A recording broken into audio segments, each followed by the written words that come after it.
What is up, my peepholes? This is your guy, Kalai, and welcome back to Budget Buys Budget Tubing Edition. Now today what I want to take a look at is this little guy. This is the Q9 USB condenser microphone brought to us today by TONOR. Admittedly, this is a bit of a generic mic being sold by multiple storefronts both on Amazon and AliExpress, but the package in particular that I'm going to be looking at today is exclusive to TONOR. Now, one thing I did prior to today's recording is a bit of digging in regard to the different price points that you can find this microphone at, and believe it or not, I found that the package I'll be showing you today is actually one of the best price points for this microphone in general. And that's not just being colored by the fact that TONOR provided this review model free of charge. So the vast majority of the packages, including this microphone that you'll find online, are going to be priced in about the $40 to $50 range. And because they're all basically the exact same price for the exact same mic, it's the accessories that are included that really make or break whether or not I think it's going to be a worthy buy. Every package, aside from the one provided by TONOR, are really only going to have 3 different accessories. And those are the USB cable, which is kind of mandatory, a generic tripod, and a hard mount. Now, I didn't go out of my way to buy one of those packages in order to show you the accessories. It just turned out that I already had them on hand. I was actually quite surprised to find out the hard mount that I bought from Neewer for a completely unrelated video turned out to be the exact same model that's included in the package. Now, let me get all this out of the way and pull the shot out because it's going to take a little bit of real estate to show you the TONOR package. So the package provided by TONOR not only includes the microphone and USB cable, but also comes with a shock mount, a boom arm, a wind puff, and a pop filter. Now, if you're wondering where this package comes in on the $40 to $50 range that I mentioned earlier, if you buy this on Amazon, it is $50 at the moment. But if you go to tonordirect.com, at least as of the recording of this video, you can pick it up for $42.99 with free shipping. So that's not bad, especially with all of the stuff you see here. Now let me pull back in on the mic one last time to do a breakdown of the build quality before I move into the audio test. Now I'm not gonna lie, I'm actually really impressed by the design of this microphone, especially when you take into account the $40 to $50 price range. Not only did they go for a full metal body construction outside of the clear plastic ring that allows you to see the indicator LED, but they went with more of a great design over the microphone capsule as opposed to the screened mesh that you're going to see in pretty much all other mics. And of course, they have my hands down favorite feature in any microphone that you rarely see outside of $100 plus mics, and that is on-device gain control. In this case, it is a digital gain controlled by a rocker switch with 15 different levels of volume. And, even better, because it's digital, if you do a long press on the rocker switch, you can actually mute the mic. When you see the LED gone, that means they can't hear you. And a little bit longer, you've got audio once again.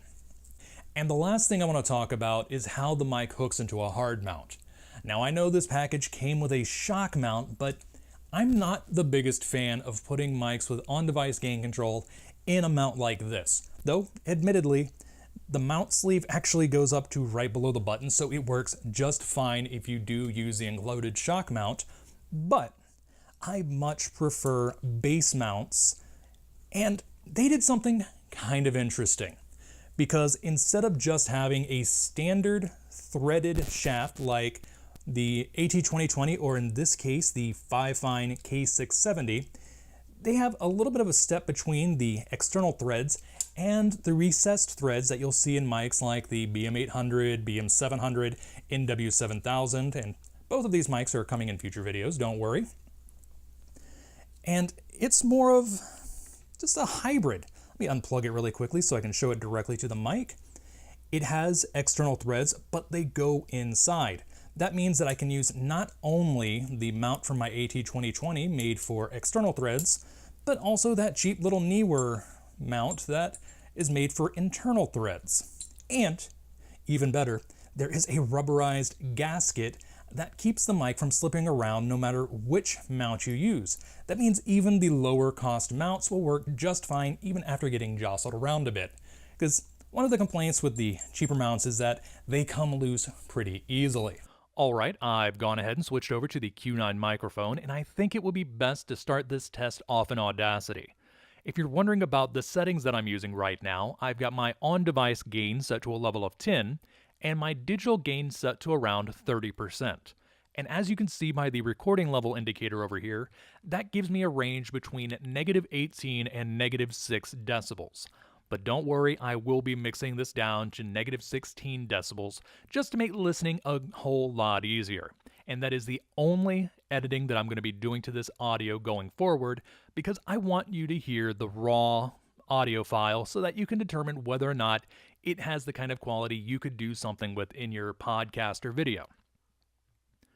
Now I'm at a distance of about 4 inches from the microphone, and that's just because I want to take advantage of the proximity effect, which adds a bit of warmth to my voice.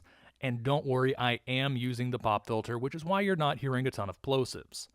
Now, let me back up just a little bit so that we can get a more realistic profile and actually see if I can compensate with the on-device gain control. Alright, I'm at about 1.5, 2 feet from the mic, and I'm projecting just as much as I was a moment ago, and it looks like I'm in the -18 decibel range as my maximum from here. So let me give it 2 clicks. I apologize, you're about to probably hear them. 1, 2, and 2 clicks brings me right back to where I was. So, in fact, it looks like 2 clicks took me beyond where I was. Let's just take that down 1 click. There we go. That just shows you the versatility of this mic on the fly. I really like it. Now, let's hop over to the audio spectrum analyzer so I can give you a better idea on what kind of sound profile you're actually going to be getting from this little guy.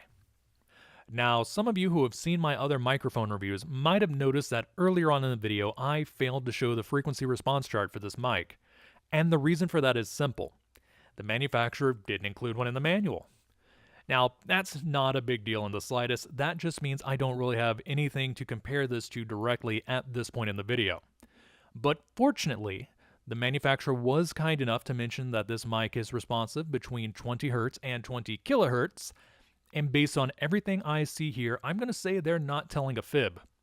In fact, this is by far one of the flattest response charts that I've seen in any of these microphones, and that includes testing for videos that I have not even released yet.